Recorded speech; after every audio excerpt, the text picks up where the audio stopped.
Welcome to our channel. నేను మీ ప్రశాంత్. మహాకుంభమేళానికి ఉత్తరప్రదేశ్ భారీ ఏర్పాట్లు చేస్తుంది. ఈ క్రమంలో ముస్లిం సోదరులు ఎవరైతే ఉన్నారో వాళ్ళు దుకాణాలు పెట్టొద్దని చెప్పేసి చాలా వైరల్ అవుతుంది. అసలు ఎందుకు? సో దీని గురించి అయితే మాట్లాడేందుకు ప్రస్తుతం మనతో పాటు సీనియర్ జర్నలిస్ట్ సిఎస్ రావు గారు ఉన్నారు. నమస్తే అండి. నమస్తే సార్. ఏంటి సార్, ఉత్తరప్రదేశ్లో ఇప్పుడు ఏదైతే మహాకుంభమేళా ఉందో సో దానికి ముస్లిమ్స్ ఎవరైతే ఉన్నారో వాళ్ళు దుకాణాలు పెట్టొద్దని చెప్పేసి చాలా వైరల్ అవుతుంది. ఎందుకు? అసలు ఎవరు డిమాండ్ చేస్తున్నారు? అసలు మహాకుంభమేళా అనేది ఒక పెద్ద ఒక రకంగా చెప్పాలంటే మన పుష్కరాలు లాంటిది మహాకుంభమేళా. అంత పెద్ద ఎత్తున జరుగుతుంది మహాకుంభమేళా. ఆ మహాకుంభమేళాకి నాగసాధువులు, తర్వాత అఘోరాలు వీళ్ళందరూ హాజరవుతారు. కొన్ని కోట్ల మంది హాజరయ్యేటువంటి మేళా ఇది. సో ఈ సందర్భంగా అక్కడ భారీ ఏర్పాట్లు చేస్తున్నారు ఉత్తరప్రదేశ్ ప్రభుత్వం. అయితే ఇక్కడ అఖాడా, భారత అఖాడా పరిషత్ వీళ్ళు ఒక డిమాండ్ చేస్తున్నారు.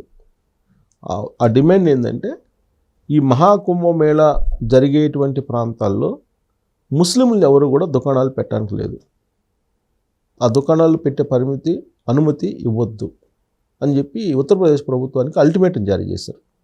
ఎందుకు అని అంటే ముస్లిమ్స్ దుకాణాలు పెడితే ఆ వస్తువుల మీద ఉమ్మి వేస్తారు, మూత్రం పోస్తారు.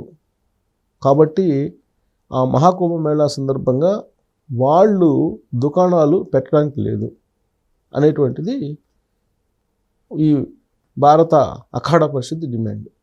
ఈ మధ్యకాలంలో కొన్ని మనం సోషల్ మీడియాలో వైరల్ అవుతున్నటువంటి వీడియోలు కనుక చూస్తే, మీరు ముస్లిమ్స్ దగ్గర మీరేం కొనొద్దు, ముస్లిమ్స్ దుకాణాల్లో మీరు ఎలాంటి వస్తువులను తీసుకోవద్దు, ముస్లిమ్స్ అమ్మేటువంటి చికెన్ స్టాల్కి వెళ్ళొద్దు, మటన్ స్టాల్కి వెళ్ళొద్దు, రెస్టారెంట్లకు వెళ్ళొద్దు, ఏ వస్తువు కొనొద్దు అని చెప్పి వైరల్ అవుతుంది.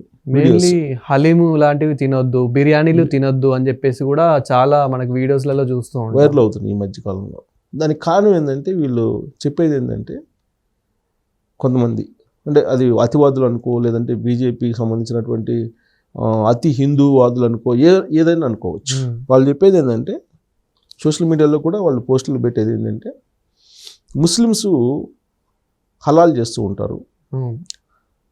వాళ్ళు అమ్మేటువంటి ఫ్రూట్స్ కానీ, లేదంటే వాళ్ళు అమ్మేటువంటి ఏ వస్తువు అయినా సరే హలాల్ చేయకుండా వాళ్ళు అమ్మితే పాపం అని భావిస్తూ ఉంటారు వాళ్ళు. కాబట్టి హలాల్ చేసి ఏదైనా ఇస్తారు అనేది వీళ్ళు చెప్తుంటారు హిందూ అతివాదులు. హలాల్ అంటే ఏంటి? వాళ్ళు ఏదో అని ఏదో మంత్రాలు చదువుతారు, సంథింగ్ ఐ డోంట్ నో, నాకు కూడా కరెక్ట్గా తెలియదు. కాబట్టి వాళ్ళు ఉమ్మి వేస్తారు. మీరు ఏ ఫ్రూట్స్ కొన్నా ముందు వాళ్ళు ఉమ్మి వేసి ఉంటారు. ప్లస్ వాళ్ళ చేతిలో ఒక క్లాత్ ఉంటుంది. ఆ క్లాత్ తోటి వాళ్ళు ఉమ్మిని క్లాత్కి వేసి ఇలా తిప్పేసి దాన్ని ఎంగిల్ చేస్తారు. అలా చేయకుండా ఇస్తే కనుక వాళ్ళు పాపం చేసినట్టు వాళ్ళ యొక్క భావన. సో కాబట్టి హలాల్ చేసి అది ఇస్తారు. కాబట్టి మీరు ముస్లిం దుకాణాలు ఏం కొనొద్దు అనేది ఈ మధ్యకాలంలో వైరల్ అవుతున్నటువంటి ఒక పెద్ద న్యూస్. కానీ దాంట్లో వాస్తవం ఉందని చెప్పి నేనైతే అనుకోను. ముస్లిమ్స్ అందరినీ ఒకే ఘాటిని కట్టేయటం కొంతమంది ఉండొచ్చు. ఇప్పుడు హిందువుల్లో అతివాదులు ఉన్నారు, అలాగే ముస్లింల్లో కూడా ఉండొచ్చు. చాలా దారుణమైనటువంటి విషయం ఏంటంటే, ఇప్పుడు మనకి ఓలా, ఓబరు, లేదంటే ఇతరత్ర ఈ ఉన్నాయి కదా, ఓలా, ఓబరు, తర్వాత ర్యాపిడో, ఇవన్నీ ఉన్నాయి కదా. వీటిల్లో జనరల్గా మనం బుక్ చేసినప్పుడు వాళ్ళ పేరు వస్తుంది. అవును. ఏ ఆజాద్ అనో, లేదా ఆజాద్ ఖాన్ అనో, లేదంటే ఇంకొక పేరు వస్తే కనుక క్యాన్సిల్ చేసేటువంటి పరిస్థితి ఏర్పడింది సమాజంలో. హైదరాబాద్లో నేను చెప్తుంది, ఎక్కడో నా స్వానుభవం. ఇప్పుడు ఈవెన్ క్యాబులు బుక్ చేస్తాం, క్యాబులు బుక్ చేసినప్పుడు ముస్లిం పేరు వస్తే క్యాన్సిల్ చేసేటువంటి పరిస్థితి వచ్చింది. ఈ విషయాన్ని అసెంబ్లీలో అసరుద్దీన్ ఓవైసీ, అక్బరుద్దీన్ ఓవైసీ, అసరుద్దీన్ ఓవైసీ తమ్ముడు, ఆయన కూడా విచారం వ్యక్తం చేశాడు. ఇలాంటి పరిస్థితి ఉంది ముస్లిం సమాజంలో, ముస్లిం సమాజానికి. సో ఇది మంచిదా సమాజానికి అంటే మంచిది కాదు, డెఫినెట్గా మంచిది కాదు. ఇప్పుడు ముస్లిమ్స్ అందరినీ ఒకే ఘాటిని కట్టేయకూడదు కదా, అలాగే హిందువులందరినీ ఒకే ఘాటిని కట్టేయకూడదు కదా, క్రిస్టియన్స్ అందరినీ ఒకే ఘాటిని కట్టేయలేదు కదా. ప్రతి మతంలో మంచి వాళ్ళు ఉంటారు, చెడ్డ వాళ్ళు ఉంటారు. ఇప్పుడు ఎవరి మతానికి వాళ్ళ పద్ధతులు అనుసరిస్తారు, వాళ్ళ ఆహార నియమాలను పాటిస్తారు. అది కామను. హిందూ మతంలో చెప్పేటువంటి సనాతన ధర్మం లేదంటే ఇతరత్ర పద్ధతులు వేరుంటాయి. వాళ్ళు పాటించేటువంటి పద్ధతులు వేరుంటాయి. అయినంత మాత్రం చేత నువ్వు వాళ్ళని వ్యతిరేకించకూడదు కదా, వాళ్ళు కూడా వీళ్ళని వ్యతిరేకించకూడదు కదా. కానీ ఇప్పుడున్నటువంటి పరిస్థితుల్లో ముస్లిమ్స్ అంటేనే వాళ్ళని వేరుగా చూసేటువంటి పరిస్థితి, అసలు వాళ్ళని బహిష్కరించాలి అనేటువంటి పరిస్థితి వాళ్ళ సమాజంలో రావడం అనేది దురదృష్టకరం. ఇది ఇప్పుడు కుంభమేళాలో కనిపిస్తుంది. మహాకుంభమేళాలో ఏం చేస్తున్నారు, ఈ ముస్లిమ్స్ దుకాణాలు పెట్టద్దు. కారణం ఏంటంటే ఇందాక నేను చెప్పింది, హలాల్ చేసిస్తారు, అది అపవిత్రం అవుతుంది. ఆడ జరిగేదేమో హిందూ కార్యక్రమం, హిందూ క్రతువు. అక్కడ మహాకుంభమేళ అనేది హిందూ క్రతువు. మహాకుంభమేళ అనేది చాలా పవిత్రమైనటువంటి ప్రోగ్రాం, అది పవిత్రమైనటువంటి కార్యక్రమం అది. సో దాంట్లో ముస్లిమ్స్ స్టాల్స్ పెడితే కనుక వచ్చినటువంటి వాళ్ళకి ఏ వాటరో లేదంటే ఇంకొక వస్తువులు కొనుక్కుంటే కనుక అపవిత్రం అవుతాం, వాళ్ళు హలాల్ చేసిస్తారు.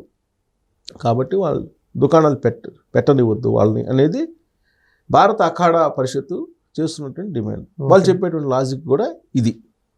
సో ఇలాంటి పరిస్థితి గతంలో కూడా కావడ యాత్ర అని చెప్పి జరిగేది. ప్రతి సంవత్సరం జరుగుతుంది కావడ యాత్ర. కాశీకి కావడ తీసుకుని వెళ్తారు.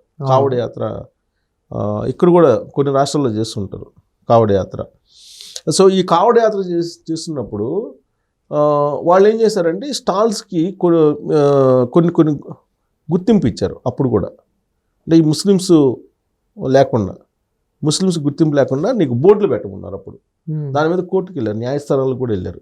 అంటే షాపులు అయితే ఉంటాయి, ముస్లిమ్స్ కూడా ఉంటాయి, కాబట్టి ఆ షాప్ నిర్వహించేటువంటి వాళ్ళ పేర్లు డిస్ప్లే చేసేటువంటి బోర్డులు పెట్టండి అని చెప్పేసి ఆ రోజున ఉత్తరప్రదేశ్ ప్రభుత్వం ఒక నిర్ణయం తీసుకుంది.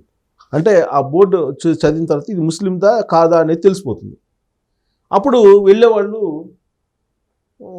వెళ్తారు, వెళ్ళని వాళ్ళు వెళ్ళరు. సహజంగా వెళ్ళరు ఎవరు, ఎందుకంటే ఆల్రెడీ ప్రచారం చేశారు కాబట్టి. డిస్ప్లే చేయమని చెప్పారు. దాని మీద కోర్టుకు వెళ్ళినప్పుడు కోర్టులో అది అబ్జెక్షన్ చేసింది కావడ యాత్ర అప్పుడు. ఇప్పుడు మళ్ళీ మహాకుంభమేళాలో సేమ్ అలాంటి వివాదం వచ్చింది. అసలు నిషేధించమని చెప్తున్నారు. మరి ఇప్పుడు ఉండేటువంటి పరిస్థితుల్లో ఉత్తరప్రదేశ్ ప్రభుత్వం నిషేధిస్తుందా, లేదంటే కావడ యాత్రలో ఏ విధంగా అయితే బోర్డులు డిస్ప్లే చేయమని చెప్పారో అదే తరహాలో డిస్ప్లే చేయమని చెప్తారా అని అంటే ఖచ్చితంగా భారత అఖాడా పరిషత్ చేసినటువంటి డిమాండ్ని పరిగణలోకి అయితే తీసుకుంటుంది. ఎందుకంటే అది చిన్నది కాదు. ఇప్పుడు మీకు అఘోరాలు, తర్వాత నాగసాధువులు, వీళ్ళందరికీ కూడా అఖాడా పరిషత్ అనేది ఒక కేంద్రం. అది ఈ అఖాడా పరిషత్ ఏం చేస్తుంది, ఈ నాగసాధువులకు కానీ లేదంటే అఘోరాలకు కానీ కొన్ని ఐడి కార్డులు ఇస్తుంది. ఆ ఐడి కార్డులో అఖాడా ఇచ్చినటువంటి ఐడి కార్డులు ఉంటేనే నువ్వు నాగసాధువుగా గుర్తింపు పడతావు, లేదా అఘోరిగా గుర్తింపు పడతావు, అఘోరాగా గుర్తింపు పడతావు. అదర్వైజ్ అఖాడా పరిషత్తు నీకు ఐడి కార్డులు ఇవ్వకపోతే నువ్వు గుర్తింపు పడవు, గుర్తించే అవకాశం కూడా లేదు. అంటే నీకు ట్రైనింగ్ పూర్తి కాల. అఘోరాలకు కానీ లేదా నాగసాధువులకు కానీ ఒక కఠోరమైనటువంటి ట్రైనింగ్ ఉంటుంది. ఈ అఖాడా పరిషత్తు ఆ ట్రైనింగ్ అయిపోయిన తర్వాత సంతృప్తి చెందితే అప్పుడు వీళ్ళకి ఐడి ఇస్తుంది. సో కాబట్టి ఈ అఖాడా పరిషత్తు ఇప్పుడు ఆడ మహాకుంభమేళాలో పాల్గొనేటువంటి వాళ్ళందరూ కూడా వీళ్ళ సంబంధించినటువంటి లిస్టులో ఉండేటువంటి వాళ్ళే ఉంటారు. అక్కడ నీకు నాగసాధువులు కానీ లేదంటే అఘోరీలు కానీ పక్కా హిందూ సాంప్రదాయం, హిందూ భావజాలం ఉండేటువంటి వాళ్ళు ముస్లిమ్స్ షాపులు కనుక చూస్తే వాళ్ళు ఏ విధంగా రియాక్ట్ అవుతారో కూడా తెలియని పరిస్థితి. అంటే లా అండ్ ఆర్డర్ సిచ్యువేషన్ కూడా కొంత ఇబ్బంది కలిగేటువంటి పరిస్థితి. కాబట్టి అసలు దుకాణాలే ముస్లిమ్స్ ఉండకూడదు అనేది ఇప్పుడు అఖాడా పరిషత్ చెప్తుంది. బట్ ఉత్తరప్రదేశ్ ప్రభుత్వం, అక్కడ ఉన్నటువంటి ముఖ్యమంత్రి యోగి ఆదిత్యనాథ్, కేంద్ర ప్రభుత్వం ఎలాంటి నిర్ణయం తీసుకుంటుంది అనేది ఇప్పటివరకు ఇతిమిద్దంగా తెలియట్లేదు. బట్ ఇది డిమాండ్, అఖాడా పరిషత్ నుంచి ఉన్నటువంటి డిమాండ్ మాత్రమే. కాకపోతే కావడ యాత్రది నేపథ్యం ఉంది కాబట్టి ఆ విధంగా చేస్తారా, లేదంటే కంప్లీట్గా అసలు ముస్లిమ్స్ని షాపులు పెట్టుకోకుండా నిషేధిస్తారా ఆ మహాకుంభమేళా జరిగిన రోజులు అనేది మనం wait and see. Thank you.